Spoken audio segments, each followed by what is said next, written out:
السلام علیکم دوستو، آج کی اس ویڈیو میں ہم آپ کو بتانے والے ہیں کہ ایک لڑکی نماز پڑھ رہی تھی۔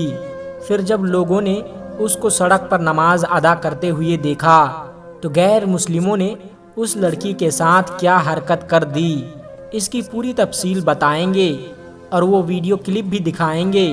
لیکن ویڈیو شروع کرنے سے پہلے ہمارے تمام آنے والے دوستوں سے ایک چھوٹی سی گزارش ہے کہ اس ویڈیو کو ایک لائک کر کے ہمارے چینل قدرت کا کرشمہ کو سبسکرائب ضرور کر لیجئے گا، تاکہ ایسی ہی پیاری پیاری ویڈیو ہم آپ کے لیے ہر روز لاتے رہیں۔ دوستو، حدیث پاک کا مفہوم ہے کہ مسلمان اور کافر میں فرق کرنے والی چیز نماز ہے۔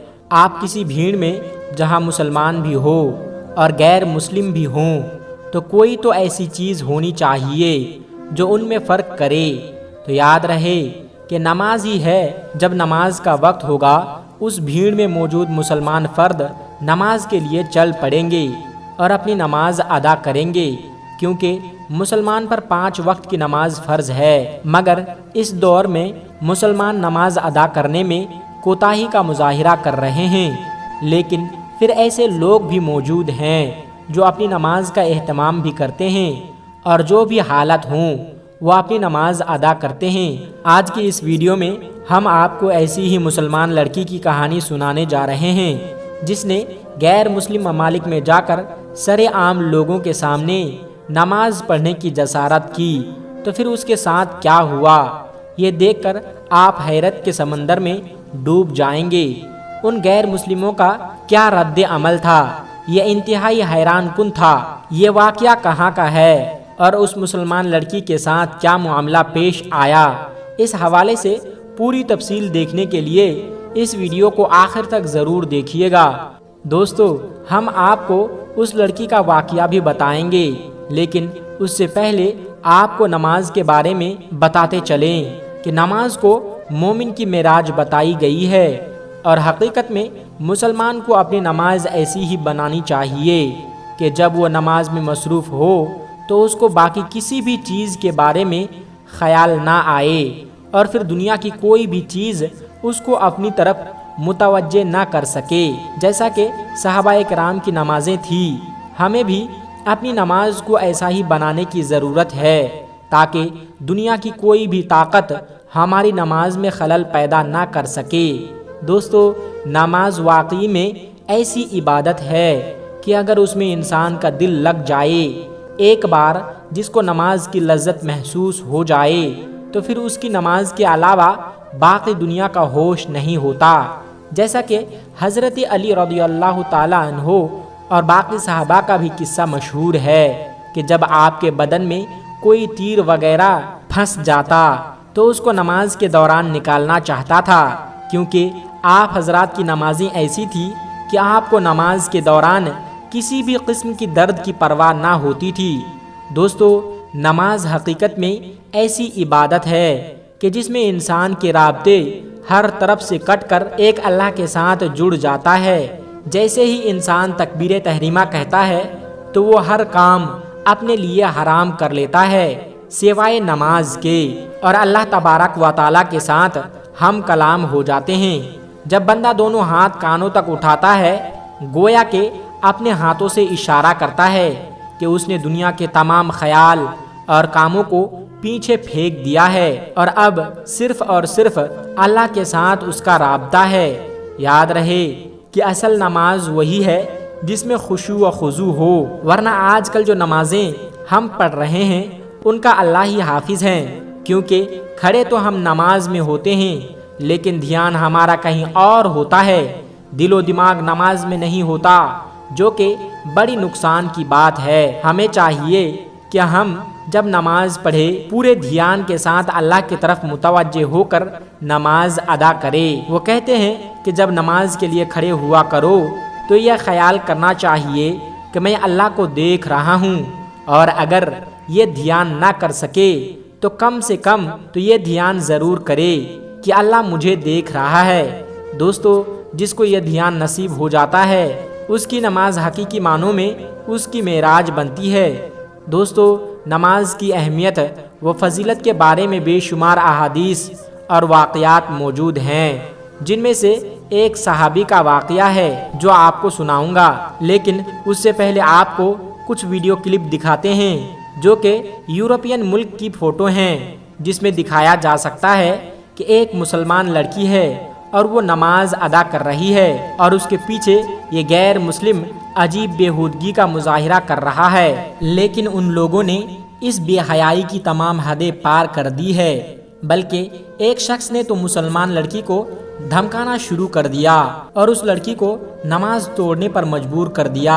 اتنے میں کچھ اچھے دل والے لوگ آ گئے، پھر وہ شخص دم دبا کر بھاگ گیا۔ دوستو، جیسا کہ پہلے بتایا گیا ہے کہ مسلمان اور کافر میں فرق کرنے والی چیز نماز ہی ہے۔ شاید ان غیر مسلموں کو ان لڑکی کی عبادت عجیب دکھائی دی تو وہ اس کا تماشا کرنے لگے، لیکن ان لوگوں نے بےہودگی کی تمام حدیں پار کر دی۔ مسلمانوں کے جذبوں اور ان کی عبادتوں پہ ایسے حملے شروع سے ہوتے آ رہے ہیں، لیکن وہ مسلمانوں کے حوصلے کبھی پست نہ کر سکے۔ دوستو، اگر صحابہ کرام کی زندگی کو دیکھا جائے تو ان کی زندگی میں کئی خوبصورت واقعات موجود ہیں۔ ایک صحابی نماز میں مصروف تھے کہ ان کی چھت سے ایک سانپ نیچے آ کر گر گیا۔ گھر میں شور مچ گیا اور ارد گرد سے لوگ جمع ہو گئے اور سانپ کو مارا، اور جب اس صحابی نے نماز پوری کی تو پوچھنے لگے کہ کچھ شور کی آوازیں تھی، سب خیریت سے ہیں؟ گھر والوں نے کہا کہ آپ کا بھلا ہو، گھر میں سانپ آ گیا، اس کو محلے کے لوگوں نے آ کے مارا ہے تو آپ کو خبر بھی نہ ہوئی۔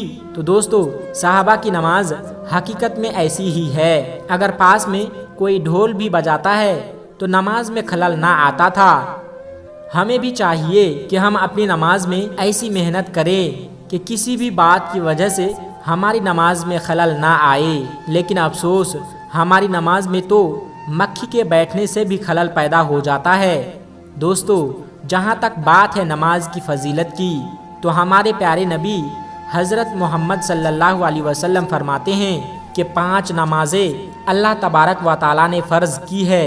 جس نے نمازوں کے لیے وضو اچھی طرح سے کیا اور انہیں وقت پر پڑھا اور رکوع اور سجدہ پوری طرح ادا کیا تو اس کے لیے اللہ تبارک و تعالیٰ کے ذمے یہ عہد ہے کہ اللہ تعالیٰ اس کو بخش دے گا، اور جس نے ایسا نہ کیا اس کے لیے اللہ تبارک و تعالیٰ کے نزدیک کوئی اہمیت نہیں ہے، چاہے بخش دے چاہے عذاب دے۔ اس طرح ایک روایت ہے کہ رسول اللہ صلی اللہ علیہ وسلم سردی کے زمانے میں آبادی سے باہر تشریف لے گئے۔ اس وقت درختوں کے پتے جھڑ رہے تھے۔ رسول اللہ صلی اللہ علیہ وسلم نے درخت کی 2 ٹہنیوں کو پکڑے تو اور زیادہ پتے جھڑنے لگے۔ وہاں پر رسول اللہ کے صحابی ابو ذر رضی اللہ تعالی عنہ بھی تھے۔ رسول اللہ نے ان کو مخاطب کرتے ہوئے فرمایا کہ یقین جانو، بندہ اللہ کے رضا کے لیے نماز پڑھتا ہے تو اس کے چھوٹے گناہ اس طرح سے جھڑ جاتے ہیں جیسے یہ پتے جھڑ رہے ہیں۔ دوستو، نماز کے بارے میں بے شمار احادیث موجود ہے۔ ایک حدیث میں رسول اللہ صلی اللہ علیہ وسلم نے ارشاد فرمایا کہ قیامت کے دن آدمی کے اعمال میں سب سے پہلے نماز کا حساب لیا جائے گا۔ اگر نماز درست ہوئی تو وہ کامیاب و کامران ہوگا، اور اگر نماز درست نہ ہوئی تو وہ ناکام اور خسارے میں ہوگا۔ اس طرح ایک دوسری حدیث میں رسول اکرم صلی اللہ علیہ وسلم نے ارشاد فرمایا کہ قیامت کے دن سب سے پہلے نماز کا حساب لیا جائے گا۔ اگر نماز اچھی ہوئی تو باقی اعمال بھی اچھے ہوں گے، اور اگر نماز خراب ہوئی تو باقی اعمال بھی خراب ہوں گے۔ دوستو، اس حدیث کو سننے کے بعد ہمیں خود ہی سوچ لینا چاہیے کہ نماز کا اہتمام کس قدر ضروری ہے اور ہم اس کا کتنا اہتمام کرتے ہیں۔ اس حوالے سے ہمیں سوچنے کی ضرورت ہے۔ محترم دوستو، آخر میں اللہ تبارک و تعالیٰ سے دعا ہے کہ ہم تمام مسلمان بھائی اور بہنوں کو 5 وقت نماز پڑھنے کی توفیق عطا فرمائیں۔ آمین ثم آمین۔ دوستو، اگر یہ ویڈیو آپ کو اچھی لگی ہو تو اپنے قریبی دوستوں میں ضرور شیئر کیجیے گا، کیونکہ حدیث پاک میں یہ بات واضح طور پر بتائی گئی ہے کہ دین اسلام کی باتوں کو دوسروں تک پہنچانا صدقہ جاریہ ہے، اس لیے اس ویڈیو کو صدقہ جاریہ سمجھ کر اپنے دوستوں میں ضرور شیئر کریں۔ اور اگر ابھی تک آپ نے اس ویڈیو کو لائک نہیں کیا ہے تو اس ویڈیو کو ایک لائک کر کے ہمارے چینل قدرت کا کرشمہ کو سبسکرائب ضرور کر لیجئے گا۔ خدا حافظ۔ السلام علیکم ورحمۃ اللہ وبرکاتہ۔